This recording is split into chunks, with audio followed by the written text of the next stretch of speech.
আর এই পর্যায়ে আমি আগে থেকে বার করে রাখা নারকেলের দুধ দিয়ে দিলাম। আর নারকেলের দুধ দিয়ে খুব বেশি সময় ফোটাবো না। হালকা নাড়াচাড়া করে আবারও আমি ৫ মিনিটের জন্য ঢাকা লাগিয়ে দেব। এই ৫ মিনিটেই রান্নাটা খুব ভালোভাবে হয়ে যাবে। আর এই পর্যায়ে ওপর থেকে কয়েকটা কাঁচা লঙ্কা চেরা ছড়িয়ে দিলাম। এবার আমি ৫ মিনিটের জন্য আবারও ঢাকা লাগিয়ে ঝোল ফুটিয়ে নেব। রান্নাটাও বেশ মাখো, মাখো হয়েছে আর কালারও খুব ভালো এসছে, আপনারা তো দেখতেই পাচ্ছেন। এবার আমি একটা বাটিতে ঢেলে নিচ্ছি। আর আপনারাও বাড়িতে এইভাবে চিংড়ি মাছের মালাইকারি রান্না করুন।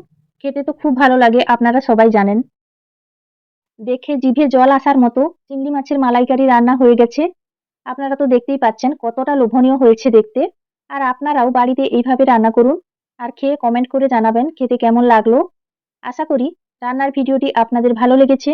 আর আমার ভিডিওগুলি যদি আপনাদের ভালো লেগে থাকে তাহলে লাইক, শেয়ার ও কমেন্ট করে পাশে থাকার অনুরোধ রইল।